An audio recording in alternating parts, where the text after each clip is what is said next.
So my name is Art Goldsmith. I'm a professor of economics here at Washington and Lee, and I'm affiliated with the Shepherd program.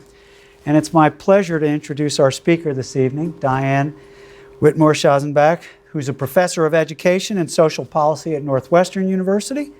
She's also the chair of the program on child, adolescent, and family studies at the Institute of Policy Research at Northwestern. So I have to tell you this story. About 15 years ago, I was online in regalia waiting to walk with my faculty colleagues to Lee Chapel for the opening convocation. And I found myself standing next to a professor who I'd never met before, and she introduced herself as Janelle Gertz in the Department of English. And then she started telling me about this close friend of hers, Diane Whitmore, who had just completed her PhD at Princeton and had taken a position with the Robert Wood Johnson Foundation as a fellow for the next 2 years at the University of California at Berkeley. And then Janelle was telling me, oh, Diane is engaged in some really interesting work. And I was thinking, I'm not doing very interesting work? And that I should invite her to Washington and Lee. So that afternoon, I learned that English professors are very good at identifying interesting and unresolved social science questions. And Diane did indeed visit Washington and Lee. She gave a series of fascinating talks. And then when she was departing, Harlan Beckley, who was the founding director of the Shepherd program, said to me, you know, I'll bet $1 that Diane is going to be a splash in the profession. Well, he was right, and we should have bought a futures contract on her. Diane has certainly been very busy since she first visited us. After that fellowship, she took a position in the Harris School of Public Policy at the University of Chicago, and she ultimately moved on to Northwestern. Currently, she's on a 2-year leave of absence as a senior fellow and the director of the Hamilton Project at the Brookings Institute. And I can tell you that Diane has published numerous papers in the top journals in economics. She's published in the American Economic Review, the Quarterly Journal of Economics, Review of Economic Statistics, Journal of Human. I could go on and on and on. But I think the important thing is she's cultivated a reputation as a very careful and thoughtful scholar who uses cutting-edge techniques so that she can make causal statements about things rather than just mere associations. Her talk this evening is 12 facts about food insecurity and SNAP. And please join me in welcoming Diane back to Washington. Thank you. It is so nice to be here. So is this on? Wait, is it all okay? Okay, good, thank you. All right, well, thank you very much. Here I'm going to tell you a little bit about food insecurity to start, and some ways that we can maybe strengthen the safety net to improve food insecurity. So it's going to be a series of pictures, and we'll sort of walk through them together. So the first is that in 2015, a little bit fewer than 1 in 5 households with children were food insecure. And so here, let me sort of walk through, and I love how big this is. This is really very exciting. It's the first time I feel like I'm sort of in like a Mac commercial or something like that. So this is what the overall rate of food insecurity is. It's this line in the middle. And you can see that prior to the Great Recession, it hovered a little over 10%. And we saw this spike during the Great Recession. And it's been, you know, sort of around 15% ever since. It started to come down for the first time in a long time this past year. The top line is the food insecurity rate among families with children. And you can see that that is everywhere higher than this. And so what that's saying to you is that more children live in food insecurity in this nation than, you know, overall, and certainly more than elderly, which is this bottom line. A couple of more things to say about this. First, I should tell you what food insecurity means. And so this is the way that we measure something that's akin to hunger in the United States. Now, we do not call it hunger for reasons that it's very, very difficult to come to an agreement about what the word hunger means and how to measure it. But so what happens is people are asked a series of questions about the resources that they have available to purchase food. And so they're asked, you know, have you ever worried about running out of money to buy enough food? You know, have you ever had to cut down on the variety of foods that you like to eat because of lack of money? And then they ask more and more severe questions until you get to questions like, has any adult in this family ever gone for a day without eating because there wasn't enough money for food? Or worse yet, has there ever been a child in this family who's gone for a day without eating because there wasn't enough money for food? We line those up, and this is sort of how it's done officially. The more number of questions that you answer yes to, the worse your food insecurity is. And if you just answer yes to one or two of them, you're still considered food secure. But this sort of is the broadest measure. It's sort of the thing that we track. Okay, so you sort of think of it as some combination of I'm in economic distress and it's about food. Okay. So what you can see here, so there was this large spike as part of the Great Recession. It has started to come down a little bit, but still the numbers are very, very large.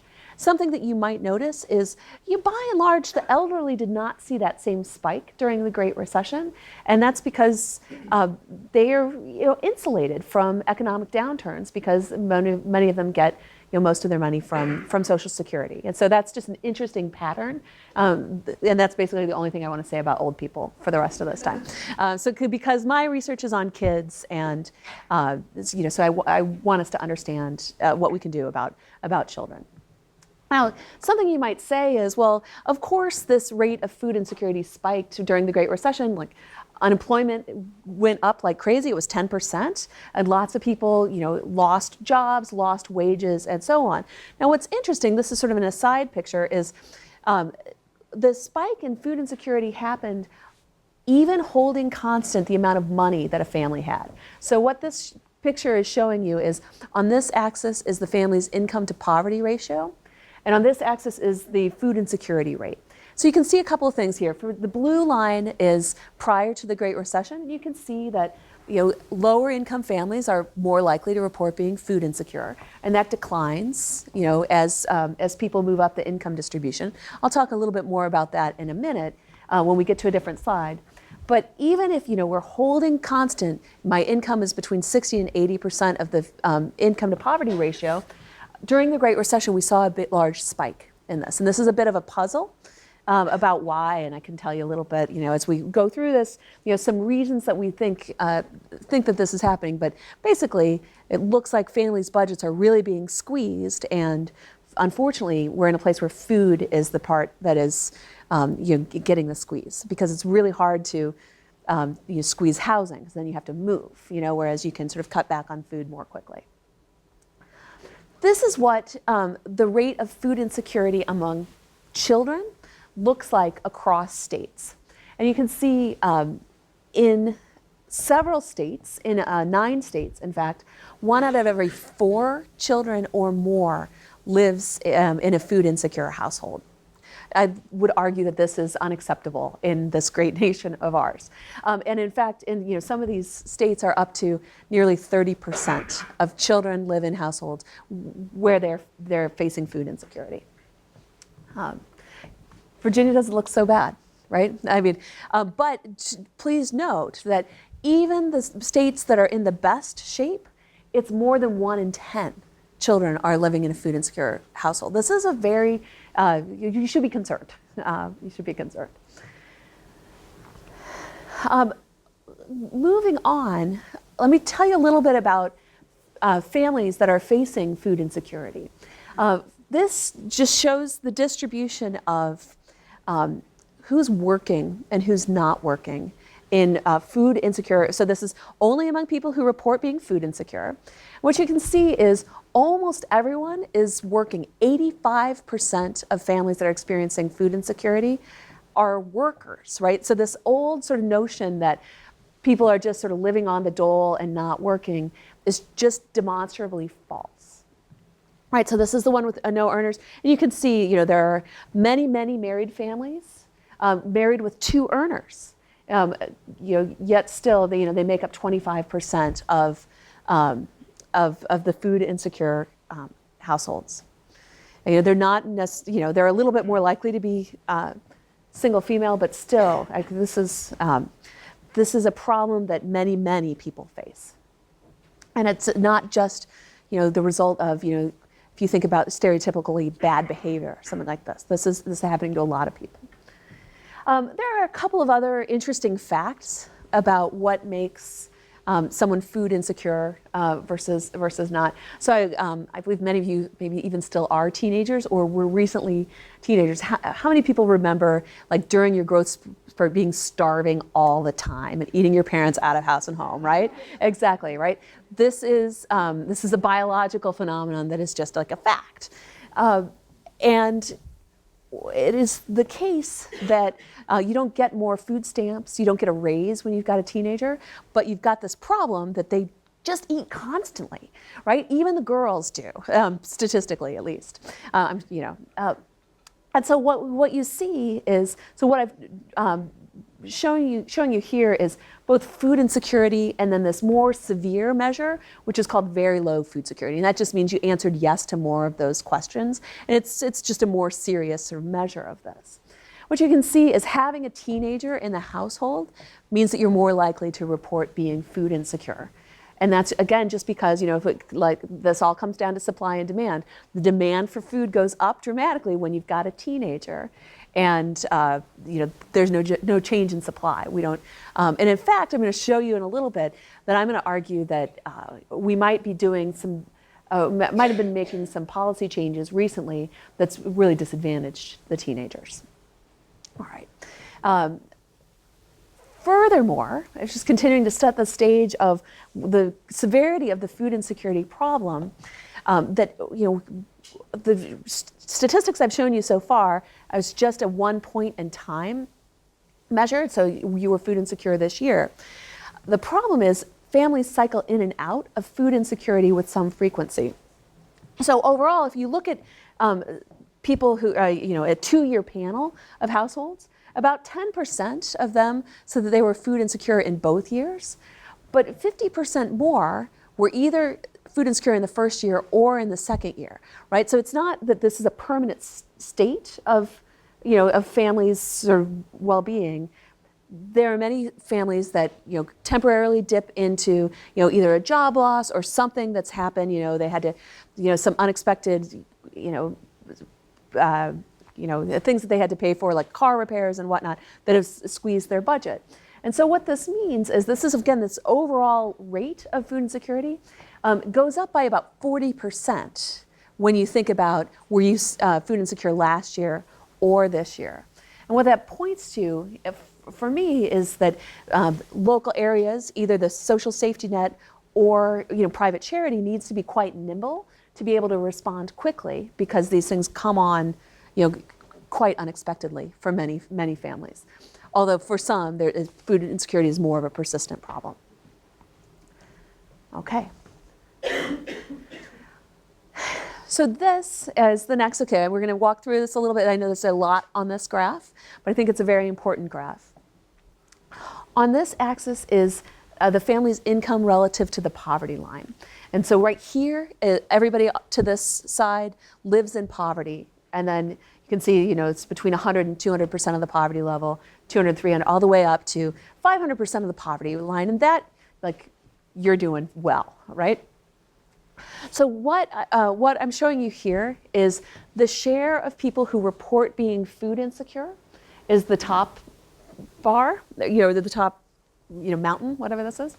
And then the share that have very low food security, which is that worst measure, is down here. And so let's maybe start with the very low food security. What you can see is, among the poorest, we see a little over 5% report having very low food security. That comes down quickly, but still, we're able to detect sort of substantial numbers, even, in 200, 250% of the poverty line. That if we look at this broader measure of food insecurity, you can see that, among people who are in poverty, between 30 and 35% report being food insecure. This again diminishes as we move up the income distribution, but it goes up very far. So, for example, while 2/3 of food insecure households have incomes that are below twice the poverty line, that means 1/3 of all food insecure families have incomes that we think of, they're not in poverty, right? This is 2 times the federal poverty line. couple more things to say about this. Well, if you look about the distribution of where people are food insecure across the income distribution, here is the cutoff for eligibility for the food stamp program, for SNAP. Approximately here is the cutoff for free or reduced price lunch. So there's a lot of people that are just completely out of range of the social safety net because they're not eligible for free or reduced price lunch and they're not eligible for food stamps, who are suffering from food insecurity. And basically right now our answer to that is all entirely reliant on private charity, right? And that's a lot of people. Okay. Yeah, I didn't promise to be fun today, sorry. This is very depressing, right? But very important. So let me tell you a little bit. I'm going to sort of take a diversion from the 12 facts to sort of paint a broader picture of budgets for low-income folks. And so I'm cutting this in a couple of different ways. Basically here, I've got people in quintiles, and I look at the bottom 20% of spenders, the middle, or of earners, the bottom, the middle, and the top. And this shows the distribution of how much is spent on necessities. Okay, and so it starts with housing, and then goes to food, and then what's this? Transportation, healthcare, and then clothing. And of course, we know that not every single expenditure in clothing is a necessity, right? But these are sort of well regarded as the necessity categories. And you can see a couple of things here. One is sort of the main takeaway is that low-income families, over 80% of their budget are eaten up by just these necessity categories. Whereas for higher income, they've got more slack in their budget that they can play with. So more like a third of their income is used for disposable sort of other things. And that disposable other things includes savings, entertainment, like all like the things that make life worth living, is in sort of the rest of this. So low-income folks have less slack in their budget. Just more of it is made up for with necessities. And boy, if you look at this, right, you look at the housing piece, 40% of the budgets are eaten up by housing. Furthermore, we can think about how budgets have grown over the last 20 years, 30 years, right? So this is 1984 to 2014, which is the most recent data available. So again, we've got the low, the middle, and the high income. What you can see is high income folks and middle income folks have more money to spend today in inflation adjusted terms than they did 30 years ago, right? Which is a good thing, right? That's the economy is growing and living standards are going up. But we don't see that for the people in the bottom 20% of the distribution. And in fact, their sort of purchasing power has gone down by 4%. Think about taking a 4% pay cut and what that would do to your budget. It would not be a pleasant thing. So this is their growth in real expenditures. But then over here, we can say, and then how much of your budget is spent on those core measures, those necessities. So even though they have they've got less money to spend, and they're having to spend more of their total budget on necessities. Whereas, what we're seeing on the other side is high-income people are having more money to spend, and less of it has to go to necessities. So this is just sort of showing us that we're getting to a place where it's a perfect storm, where there's not a lot of money, you're sort of locked into large amounts on housing, and what has to give is food. So a couple more pieces on this diversion about family budgets. You can see this is the share of the household budget change sort of by individual group over these 30-year period. And so right here, I've just got the low income and the middle income because the high income aren't that interesting because they just get more and more. What you can see is housing is eating up 5.5% more of the family's budget today, in low-income families' budget, compared to 30 years ago. And healthcare, similarly, is taking up a larger part of the budget, both for the poorest and for the middle-income folks. But budgets have to balance, at least in the long run, right? And so where are people having less consumption? Well, it's in clothing and transportation, to be sure. And then what we see here is a decrease in spending on food. You'll notice that these middle income folks are really taking it, sort of taking a big loss in food. I think that, that's very consistent with the earlier pictures that I showed that, middle income people are experiencing food insecurity in a way that we did not ever see before. And so then all of this sort of adds up to they're spending more on their basic needs. The poor people are spending more on their basic needs, even though they've had to reduce certain expenditures like food. One other piece, just to paint the picture, because I think a lot of people have some misperceptions about how low-income people, what kind of food they buy, and how they spend that money. And so this lines up all 5 of the income quintiles from poorest to richest. And there are 2 things on here. The first, this tall bar tells us how much do you spend on food as a share of your total budget. And this is, for the econ majors in the crowd, this is shows you what the Engel curve relationship is. And so that just says, Engel curve, that the poorer you are, the larger share of your budget has to go to necessities and go to food. And so it's sort of one of the first things they teach you in economics grad school. And so, and in fact, you'll find it yourself as your incomes go up as you age. Right now, you're really worried about spending, all the money you have to spend on food, and where that's going to become a smaller and smaller share of your budget as your incomes go up. The second set, which is read off of this, is how much is spent on food at home versus food away from home. And so this is, your restaurant meals, your McDonald's, et cetera. And what you can see is actually the low SES families spend the smallest share of their budget at food away from home. Like, statistically, they are actually more likely to be frugal. They know that they've got to sort of guard their food budgets maybe more closely. While everyone has some spending on food away from home, and that has changed dramatically over the last 30 years, nonetheless, the low-income families are spending the least share on food away from home. And you can see over here, high SES families, it's split closer to 50-50 at food at home versus food away from home, right? And that's, I don't know, it's was contrary to the priors that I had until I looked at the data. Okay, so back to our sort of 12 facts about food and food insecurity and SNAP. So now I think we want to turn to think about what kind of programs do we have available that can help families, especially when they're facing temporary downturns of their income. How can we make sure that they have enough money to eat?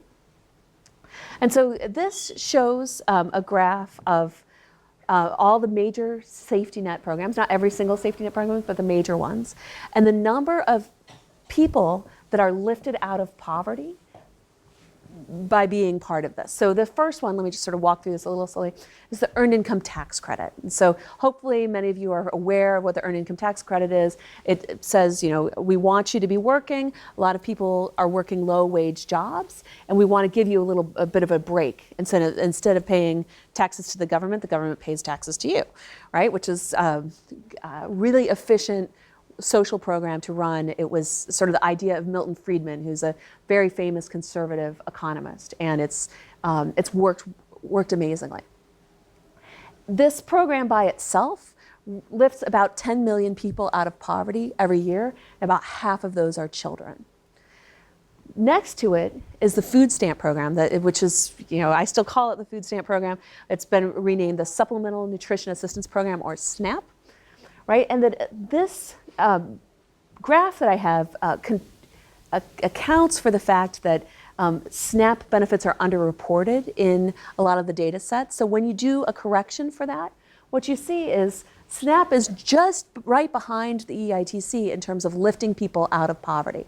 This is, this benefit is about $125 per person per month. That's about $5 a day. These are modest benefits, but nonetheless, they're enough that they can lift families who are struggling near the poverty line to be above the poverty line. 10 million people, half of whom are children, being lifted above the poverty line by this important program. And then we can walk down and look at the other ones here, and you can see none of these hold a candle to the two big lions in the room, the EITC and the food stamp program. So housing assistance, supplemental security income, both do some serious work, but just really pale in comparison. And then the National School Lunch Program and the School Breakfast Program lifts some kids above the poverty line, which is great work, but it's much smaller. And then hopefully everybody in this room is aware that old style welfare is no longer sort of a major player in this at all. So we used to give a lot of people cash welfare. Back in 1996, President Clinton ended welfare as we know it, and the program was block granted to the states. Over time, we've seen the value of that block grant diminish tremendously. At the same time, more poor people exist, and low-income people have moved to different parts of the country, but this program is very non-responsive to that. What we see is then, therefore, it lifts very few people out of poverty, although it does sort of help many people from really just being on subsistence level. So it does prop up some consumption for some folks. Something that's been very just unfortunate about the way that we have redesigned the social safety net is that during the Great Recession, right, which was this horrible recession where the unemployment rate doubled, and millions of jobs were lost, programs like SNAP and even the EITC responded as a social safety net program should do by getting larger, right? So many more people joined the SNAP rolls. Surprisingly, even many more people joined the EITC rolls because they lost part of their wages, and so the government came in and sort of picked up some of that. At that same time, TANF was completely non-responsive.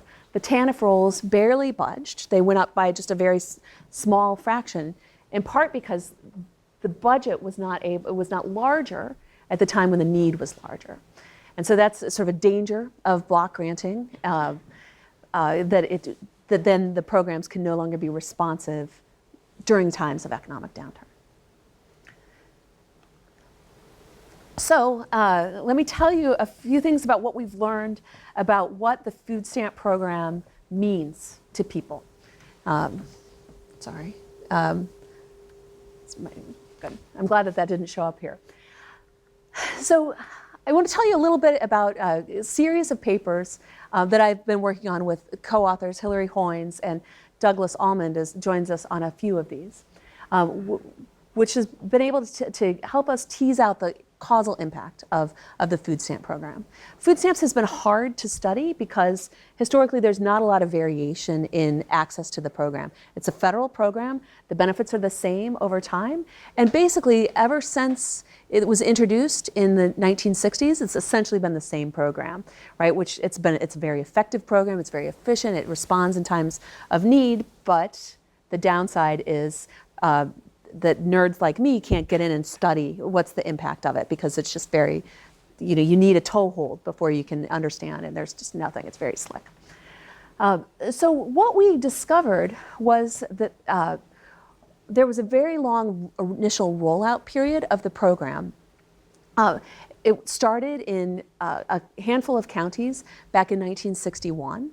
And slowly gained momentum.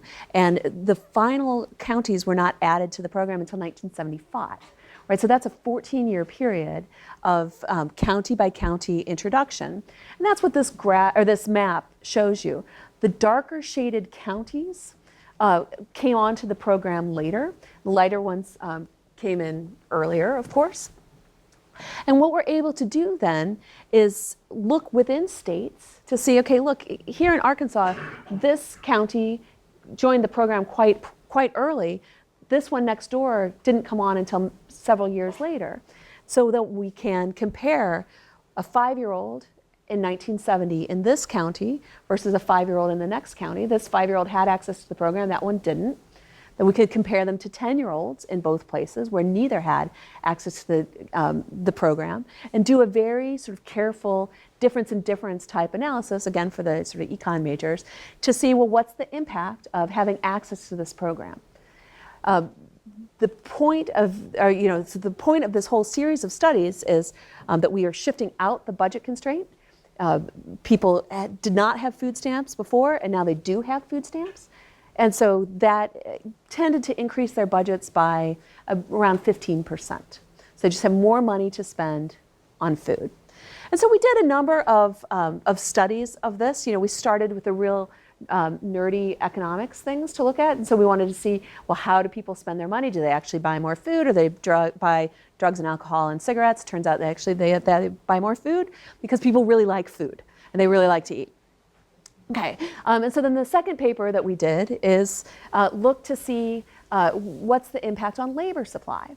And an economist will tell you, any economist worth their salt will tell you that anytime you get unearned income, whether that's you won the lottery or grandma sent you $20 for your birthday, it means that this, in theory, you're going to reduce your own labor supply. You're going to maybe take a shift off at work because you got your $20 from grandma, or whatever, you're going to like move to Tahiti because you won the lottery, right? And so we want to know, well, what happens when people are given access to this program? Do they work less? And the answer is, yeah, a little bit. On average, people who participated seemed to reduce their hours of work by about 1 hour per week. So it wasn't large, but whenever we think about providing people a safety net program, we need to think about how do we trade off the protection that it gives families to make sure that they have enough money to eat versus any disincentive effects. But fortunately, it's an empirical question. Those disincentive effects with SNAP seem to be quite small.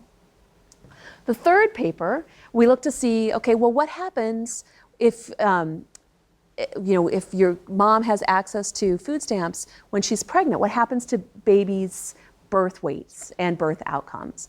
And what we found was babies were born healthier. This was prior to the introduction of the WIC program, which didn't come on until sort of the mid-1970s. What we found was having access to more resources for food meant that mom ate more, and that's good for baby. So they were less likely to be born at low birth weight, and on average were born at higher birth weight. And we know from tons and tons of social science research that higher birth weight translates to better health in the long run. But then it occurred to us, this happened a long time ago, the 60s and 70s, that was 50 years ago now. And so we could actually measure this directly and see what happened to that 5-year-old who had access to food stamps in this county in Arkansas versus the next county where they didn't have it until later. And so I'm going to show you sort of the results of that paper, which we just published about a year ago. So we break everything out into 2 different types of outcomes: health outcomes and then economic outcomes. So I'm going to start with the health outcomes, because what's interesting is there's a lot of good research out there, either on rats, right, which you can experiment on rats in a way that we don't like to experiment on people, that finds that if you are deprived of food in early life, when you grow up and become a rat adult, you are more likely to be obese, right? So like not having enough resources in early life sets up these biological mechanisms that makes rats be very thrifty with their food, and therefore normal amount of calories makes them obese. There's similar evidence from wars and famines and really terrible events that have happened across the globe, that losing access to a steady supply of food, a normal supply of food, and then having it come back makes people more obese in the long run. So we wanted to see, does the opposite happen here? The wonderful thing is that instead of losing access to food, people are gaining access to food. And so for one, we wanted to know, is it opposite in parallel? And another nice thing is, this wasn't war or famine. This was government policy, right? And it's very important to be able to understand. So, so we can look at a couple of measures of health. The first is just a self-reported, are you in good health, that gets asked of people when they're adults. Again, they had access to the food stamp program during childhood. And the way I've scaled these, it's, did you have access between when you were conceived in your mother's womb to age 5? So it's 6 years of access to this program. What we find is a couple of kind of puzzling differences for men and women, okay? And we'll just have to own that. So women are more likely to report that, yeah, I'm in good health in adulthood. Men, it's sort of wrong signed, but also not statistically significant. But what we really had the strong empirical sort of guidance on was obesity and the things that are the bad health outcomes that are clustered with obesity. We call this metabolic syndrome, and so that's obesity, it's heart disease, it's diabetes, a couple of other things. And so we put all those things together in one index because that's what economists do. And what we see is really remarkable decline in metabolic syndrome, this obesity, et cetera, from having reliable access to enough food during childhood. It looks like it's bigger for men. These actually aren't statistically significantly different from one another, but they're both show that health gets better in adulthood when kids have enough resources. I hope you're making the connection that because we're living in a time where so many people are food insecure, I'm worried about what that's going to mean in the future for the children who are growing up in these households. Finally, we decided, well, we're economists after all, even though we started by looking at the health outcomes because we thought there was a lot of good evidence that we would expect to find something here. We thought, we really should look at what happens to their economic outcomes.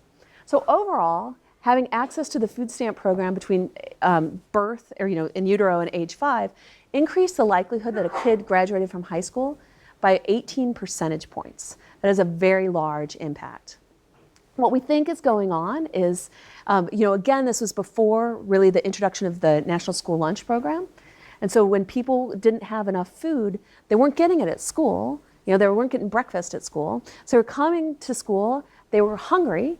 Anybody been hungry during class, right? How much do you pay attention, to Professor Goldsmith's lectures when you're hungry? I mean, even if someone as engaging as that, right? It's really hard.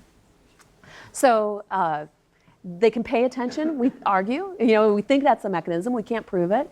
They can pay better attention in school, and they get more from school. So we're making this large investment as a society in kids by buying their educations, and we're making that more efficient and more effective by making sure that they've got food in their belly so that they can benefit from school. Okay, so back to so that's the piece on high school graduation rates was true for men and for women. But then when we look more broadly at this measure of economic self-sufficiency, which includes not only did you graduate from high school, but are you working as an adult? Is your family not in poverty today? How much are you earning, et cetera? What we find is, again, sort of pretty large impacts on women in terms of improved economic self-sufficiency. No impact on men to speak of. And we're not sure why this is. I've got some theories which involve, at this time, men basically just always worked. Labor force participation rate was 95% for men, and for most of our history until very recently, it's been very high. There just wasn't a lot of wiggle room for men to get them to start working and so on, whereas women were less attached to the labor market and sort of getting this little extra boost of being able to pay better attention in school or whatever exactly it is, sort of moves them over the hump. An interesting piece that comes out of this is we're able to directly measure if you had access to the food stamp program in childhood, are you more likely to be on food stamps as an adult? What we find is, no, it's the opposite. You're less likely to be on food stamps as an adult. So, people talk about this culture of poverty and say, oh, if you're raised with, on the social safety net, that means you're going to be more likely to grow up to be on the social safety net. And this, we argue, is the first real cause and effect estimate of that parameter, that very important parameter, for society. And what we find is, no, being on the social safety net as a child It's like society is making an investment in you during your childhood, and you can therefore invest more in growing your own human capital, learning in school, having a healthy body, and that makes you better off in adulthood. This is not a poverty trap. This is an investment. So let's see what we've got next. Oh, you know, this is sort of one more piece. I'm very proud of this, this study, and so I'm going to spend one more minute on it, which is we could look at what does the timing of the introduction of the program mean for the impact, the size of the impact. So what we've got is, here is if the program came available to your county before you were conceived or born. And then this is the impact on this metabolic syndrome. So how much does it improve your health? And down is the good way in terms of improving your health. And what we see is the impacts are largest if the program came in when you were very young, even before you were born. If it comes in when you're already born, like 0 to 1, or 2 to 3, there's still a positive impact, but it's smaller. And I would argue that this is quite consistent with other research, again, sort of based on the war and famine and stuff like that. On the other hand, when it comes to health outcomes, having the program come in when you're 4 or 5 or older is basically too late to help on the long-term health outcomes. Now, this is not true when it comes to the economic outcomes. And in fact, we see returns to having more access to the food stamp program all the way across the age distribution when it comes to those, economic outcomes. But for health, all the benefits are really concentrated in the early years. And of course, now we've got other programs to wrap around this, like the WIC, the Women, Infants, and Children's program, that really targets these folks. And that's very important. Okay, so a couple more. I know we're sort of at a time where I should be turning this over to questions and answers. Briefly, so we wanted to look to see how good is the safety net doing right now in terms of, is it reaching all the people that it needs to reach? And so we'll start up here with school lunch. And this is 100% of the people who should be eligible for school lunch. What you can see is these dark colored bars are the share of people that actually participate in the program. And so we can do that math real quick. It's like 64% of people report participating in the school lunch program if they're eligible. 30% of those are still food insecure, and 34% are food secure and participating in this program. Now, of course, the reason they are food secure might be because they participate in this program. So what you can see is among people who are food insecure, overall 9% of kids are food insecure and not participating in this program. Overall, among the food insecure, about a quarter of kids are not participating in this program. We don't know why. It's a puzzle, and it's a place where we've got sort of room to grow in terms of using the social safety net effectively. Similar pattern holds for school breakfast. I will point out the WIC program, which has this great aura around it that everybody loves WIC. Everybody really loves WIC when it comes to pregnant women and infants, but the participation rate drops off very sharply when kids turn 1. They're still eligible for the WIC program, but what you can see here is there are many, many children who are food insecure. They're eligible for WIC, and they're not on the program. Okay, and then same with the SNAP program. There are many, again, people who are eligible, not participating, and food insecure. All right, this is going to be a little bit of a situation. I'm going to walk you through it, but I think it's an important point to make. We can think about how food insecurity has changed over time vis-a-vis how SNAP benefits have changed over time. The reason that this is interesting and important is because part of the stimulus bill, where we had this great recession and we were trying to get the economy jump-started again, increased food stamp spending. And so it increased food stamp allotments by about 13.5%. And the reason that Congress in its wisdom decided to do that was because it's known that whenever you give an extra dollar in food stamp benefits to a low-income person, they spend it very quickly, and that they spend it in their local community, and that sort of gets money flowing around again. And so the estimates were that at the height of the Great Recession, every dollar that we spent on food stamps contributed $1.75 to the local economy. And so that's really good in terms of economic stimulus. So we can show over time, so starting in 2007, compared to last year, the food insecurity rate went up by 1 percentage point approximately. And the next year, it really spiked, right? It went up by 3 percentage points. And then above here shows you what's the change in food stamp benefits those years. And they're just sort of negligible. So the next year, food stamp benefits went up on average by $25 a person. What happened? The food insecurity rate dropped by 2 percentage points. The next year, it went up again by about $10. The food insecurity rate dropped again dramatically. They took their foot off the gas pedal at that point and said, we're not going to give any more money in terms of SNAP. So that's been sort of steady. Food insecurity rate went back up, went back up, went back up. So this is one piece of evidence that suggests that actually maybe more resources through SNAP would decrease food insecurity. Here's another piece of evidence on that. So many of you are aware that when it's summertime, you're not in school anymore. And so for kids who rely on the school meals program to get enough to eat, they lose access to breakfast and lunch. And that really strains already tight budgets for a lot of families. And so one thing that was done recently was they did a real randomized control experiment to see, well, what happens if we try to replace that money over the summertime only by giving people an extra $60 in sort of money to spend at the grocery store.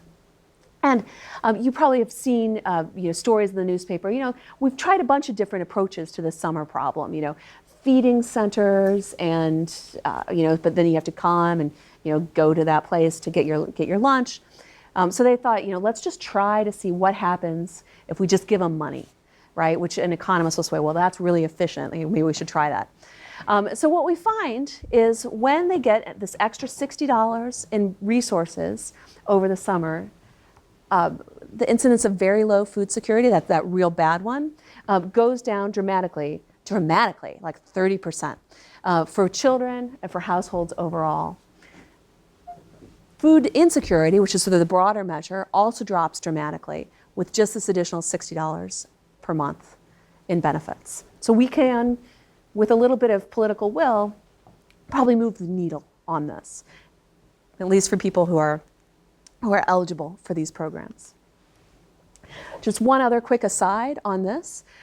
A lot of people forget sort of the laws of economics when it comes to thinking about food and food purchases, and especially the poor. And so a lot of times people will say, you'll hear people say this, oh, if we gave more benefits to people who are on food stamps, they would just use it to buy Cheetos or whatever your favorite, soda, or whatever your favorite bad food is. Well, an economist would come back and say, well, no, actually we think that healthy food is a normal good, which means if you've got more money to spend, you're going to buy more healthy foods. And in fact, with your first $5, you're not probably buying a lot of spinach, right? It's only with the third or fourth $5 that you're willing to spend a little bit on something you don't really like anyway, but is good for you. So this very nice study looked to see, well, what would happen if we increased food stamp benefits by $30 per month. So that's half of the level that I just showed. And what they predict is consumption of what we think of as healthy foods, meat, poultry, vegetables, green vegetables, all go up. And in fact, consumption of what we might think of as inferior foods, I personally love potatoes, but it's maybe not the best thing, goes down. I didn't put it on this graph, but consumption of fast food actually goes down, and food insecurity goes down. So again, this sort of suggests that we're on the steep part of the curve here, that by increasing benefits by a reasonably modest amount, we could really make a dent in this problem. And then finally, I think this is the last graph.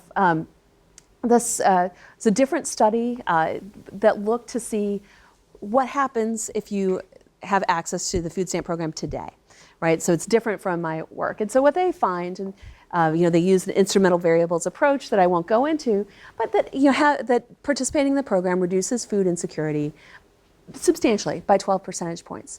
But the piece that I really like about this paper is it's also able to look more broadly and say, okay, but we know that having more money to spend on food should free up some money for other things. And so what they also found was you're less likely to fall behind on your housing payments.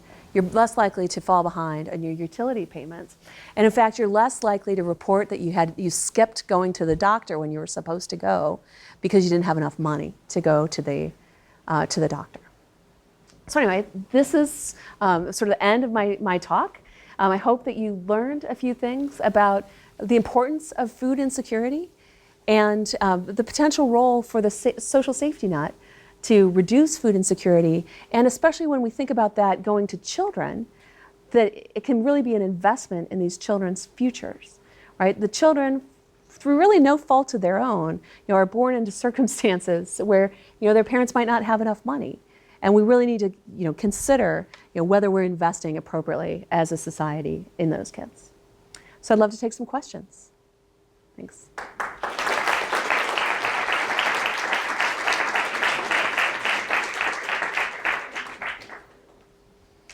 Yes? So I'm still shocked by one of those birth graphs where the number of people who are still waiting to get but they're not receiving benefits. How was that Bring that back made? up. What is that arbitrary number that creates the cutoff inside of having who is food insecure? Yeah. Yeah, I mean, it's there are income cutoffs, right? And so they say your income has to be less than 130% of the poverty line to have access to food stamps. It has to be less than 185% of the poverty line to have access to a free or reduced price lunch. That's just the rule that they came up with. But you can see it's like a bad rule, right? Yeah. Would that mean that the poverty line is too low right now? Like, should it be readjusted? How is that? That's a good question. It's a complicated question that we do not have. It would maybe take us a week to really get to the bottom of that. But I think maybe the broader point is that people into the middle class are suffering in ways that we didn't previously understand, and that we need to think about. What are the right ways to approach that? Now, of course, everybody I think would agree that the best way to approach that is to have an economy that is growing and thriving, and incomes are going up. But until we're able to have that again, and I hope hopefully soon we will have that again, we really do need to think about all these people who are outside of the reach of the safety net and really suffering. Yeah. And then I'll go in the back. Sorry, these guys are right here, so it's really easy to see them. Yeah. Yeah. So after 2011, we had graphs talked about kind of need bulking. Yeah. So I would characterize this question. Has there been any project that looked at the impact of food stamps on individuals who are living in what are known as food deserts, where they don't have any access to that fresh food? Sure. That's a great question. It's hard to know for sure, what the interaction term is there. So I just don't think we know, the answer. But there are plenty of ways to eat healthy food, even if it's not fresh. So yeah, sorry, I don't have a better answer to that. But just because it's not known, not because I don't want to tell you. Yeah. Could you contextualize some of the historical times of when you collected some of this data? So for example, when you took those snapshots of the women having greater economical success, you mentioned that gender norms had changed over time, and then in your last slide too, regarding sort of the risks of people, as far as losing housing and that sort of thing. I think the data was collected, or the study was published in 2013. So how do we attribute some of these benefits to SNAP particularly, rather than sort of the policies surrounding the time in which the data was collected?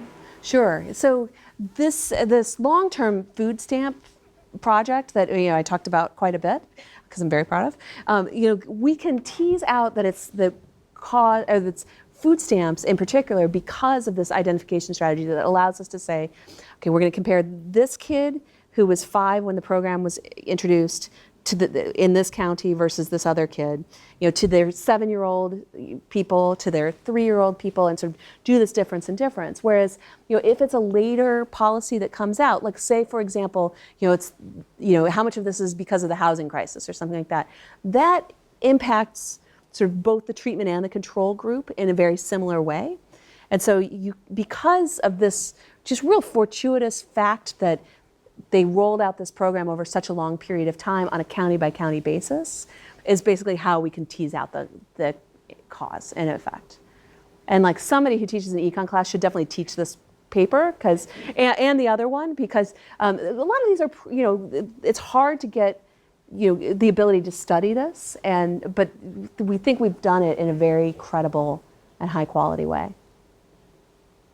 Another question? Janelle. For the WIC program, why is the participation level so low comparative to the other programs? And why is it dropping off after age 1? Yeah, it's a great question. And so we sort of need to speculate a little bit here, but I think there's reasons that we can, I think, speculate with good, well-informed speculation, we like to say. So as we might recall, the first year of life, you spend a lot of money on baby stuff, right? And so diapers are like the bane of your existence, but the other thing that's the bane of your existence is formula, infant formula. It's very expensive. You remember how expensive it was? It's very expensive. And WIC basically makes sure that no child in this country doesn't have enough infant formula, right? Like that is a horrible thing to underfeed a baby. And so it, provides vouchers. You can just basically get all the infant formula for free that you need. And that is a very, very valuable commodity because infant formula is so expensive. And many of you don't know how expensive it is yet, but you will find out and you'll be like, oh my gosh, this is horrible, right? So that is a very valuable thing.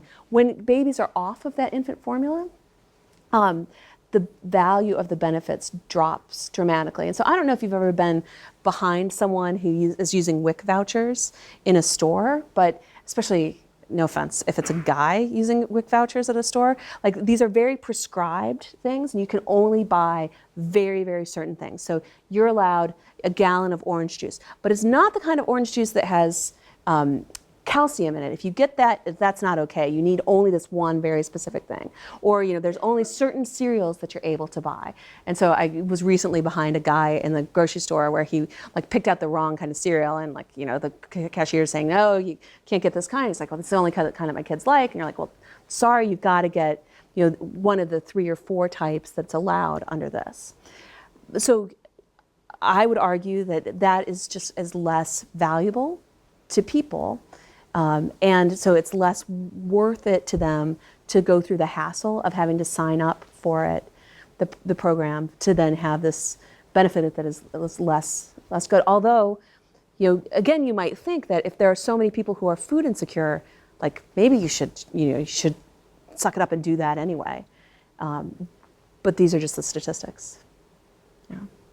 Any other questions? Last question or no? Last question? Anyone else? Yes. So, looking back at this graph, I think 50 years ago, it was probably common that people could, graduate from high school and then go work in a factory and be able to provide for their family. Do you think that this is kind of illustrating kind of a change in the American economy with the diminishing middle class and an inadequate amount of jobs for the medianly educated and kind of illustrating a larger trend with the middle class? What you're pointing to is certainly an important piece of the overall economy. And it is absolutely true that, today a high school diploma, which could have served your grandparents' generation very well, is no longer really a ticket to the middle class. Now, this particular graph, though, basically holds constant income, not education level or something like that. And so I think this is a little bit more puzzling. I really think that the story here is more about budgets getting squeezed by, increasing prices of rent and so on. But the question that you raise is still which is fundamentally important to the economy as we think about, what's it going to take to make sure that your family doesn't suffer food insecurity. And that is increasingly saying, we need to make sure that you've got, high level of education so that you can adapt to a rapidly changing economic market. So I think that was the end. Thank you.